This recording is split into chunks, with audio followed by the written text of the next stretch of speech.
de una clase política que frecuentemente es la mayor difusora de bulos.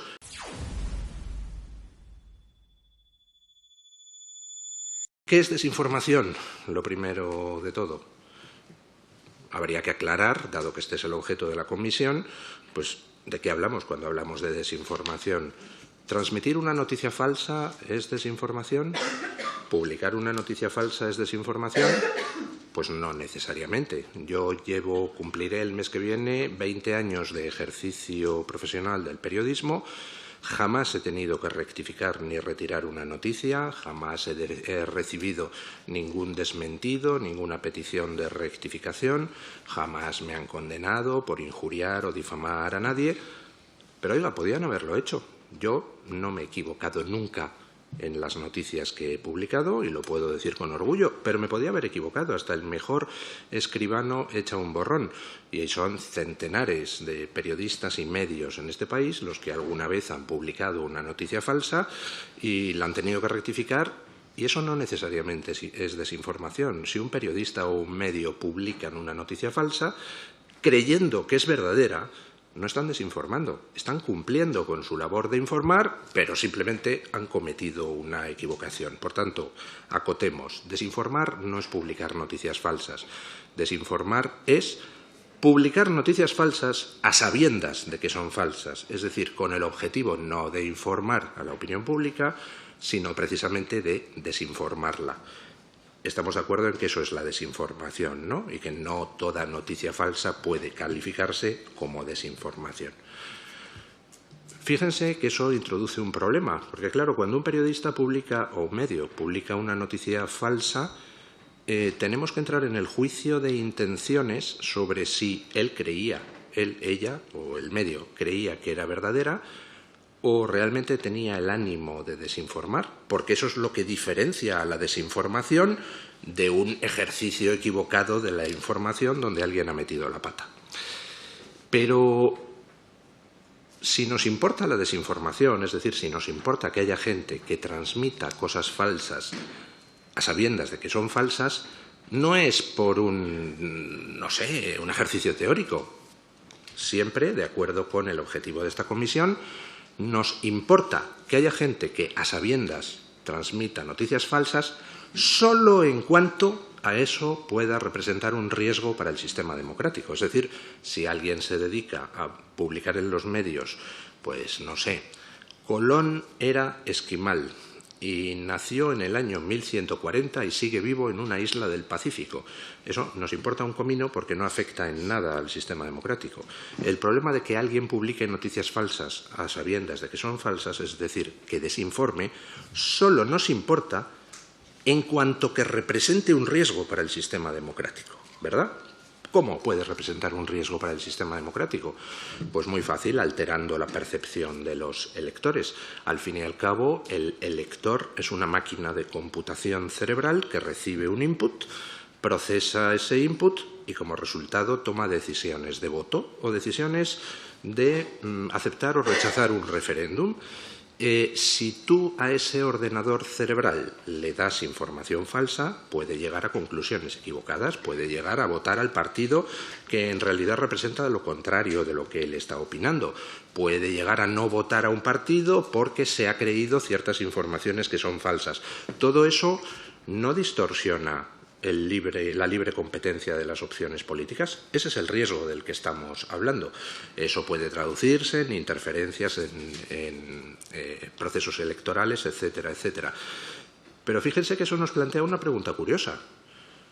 Nos preocupa que alguien denuncie, que alguien haga denuncias falsas, publique información falsa, porque puede alterar la percepción de los electores, ¿verdad? Por eso estamos aquí reunidos. ¿Y lo contrario? Es decir, el negativo de la desinformación, cuando alguien oculta noticias verdaderas, un medio de comunicación, a sabiendas de que son verdaderas, ¿no está alterando la percepción de los electores? Si, por ejemplo, un gobierno de un país cualquiera, no voy a concretar en este, se dedica a dar decenas de millones de euros a medios de comunicación y como resultado esos medios de comunicación ocultan deliberadamente, a sabiendas de que son ciertas, las noticias de corrupción de ese gobierno que les ha regado de millones ¿No está alterando igualmente la percepción del elector?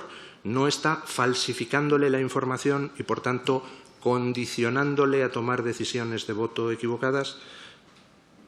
Por eso yo creo que el alcance de esta comisión quizá habría que matizarlo un poquitito. No es solo la información falsa lo que puede alterar un funcionamiento democrático normal, también la ocultación verdadera.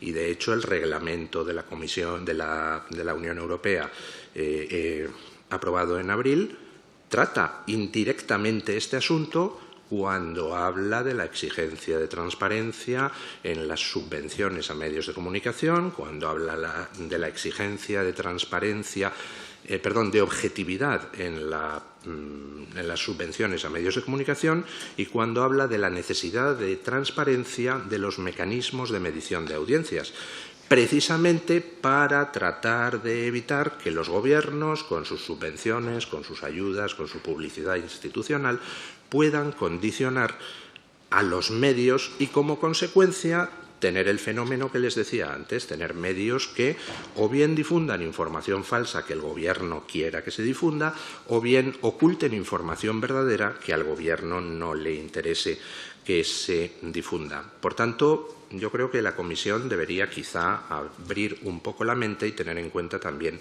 esa otra desinformación, la desinformación en negativo, la ocultación de datos verdaderos a sabiendas de que son verdaderos. Las dos cosas son peligrosas para el sistema democrático. Hablamos de medios de comunicación. Estamos hablando de la desinformación transmitida a través de medios de comunicación. Pero, sin embargo, y aquí es la segunda cosa que yo le diría a la Comisión, quizá el objeto de la Comisión se queda un poco corto en el sentido de que podemos estar matando al mensajero. La realidad, nos guste o no, es que los medios de comunicación, en la inmensísima mayoría de los casos, no son quienes inventan la información falsa. Los medios de comunicación actúan como mensajero, como canales de transmisión de una información falsa que han inventado otros. Solamente en un porcentaje muy pequeño son los periodistas los que de repente, pues yo qué sé, pueden tener a lo mejor un medio amarillista, ¿no? Y entonces se inventan cada día una noticia nueva. Pero ese tipo de medios suelen ser medios bastante limitados en audiencia, porque la gente no es idiota. Suelen ser medios tirando a friki y su alcance y, por tanto, el riesgo que representan para el sistema democrático es prácticamente nulo. Los bulos, las mentiras que realmente llegan a poder condicionar el voto de los ciudadanos son aquellas medidas que son transmitidas por los medios de comunicación de masas y o por redes sociales que amplifiquen esas noticias. Por tanto, no nos centremos en los medios de comunicación y les voy a poner algunos ejemplos. Por poner un ejemplo reciente, sabrán ustedes que en Esquerra Republicana de Cataluña hay una lucha por el poder interna brutal en los últimos meses y que una de las armas arrojadizas dentro de esa lucha brutal en ERC es el hecho de que ERC creó un grupo dentro del partido para hacer operaciones de falsa bandera. Ese grupo, por ejemplo, empapeló Barcelona con carteles de los hermanos Maragall y con un título que decía «Fuera el Alzheimer de Barcelona». Un cartel repugnante, realmente. No fue el único. También en otra ocasión colgaron un muñegote con la figura de Oriol Junqueras de un puente cabeza abajo en la localidad de origen de Oriol Junqueras. Permítanme que les pregunte, ustedes son políticos, pertenecen a medios de comunicación, yo soy un periodista. Cuando un partido político crea un grupo en su seno para hacer operaciones de falsa bandera y culpar al españolismo de ataques indecentes contra Junqueras o contra los hermanos Maragall, ¿eso es desinformación? Por supuesto que es desinformación, es transmitir información falsa a sabiendas como estrategia política. Y dirán ustedes, bueno, pero aquí tenemos que hablar de los medios de comunicación, y a eso voy. Los medios de comunicación son transmisores. Cuando un partido político crea un grupo de operaciones especiales de falsa bandera y coloca un muñegote de Junqueras colgado cabeza abajo en un puente, los medios de comunicación se hacen eco de esa desinformación. ¿Son responsables los medios o son responsables los que crean la desinformación? Por tanto, centrarse en los medios, perdónenme ustedes, pero es un ejercicio de hipocresía por parte de una clase política que frecuentemente es la mayor difusora de bulos. Muchas gracias por ver el vídeo. No te olvides de suscribirte, darle me gusta y activar la campanita. Nos vemos en el siguiente.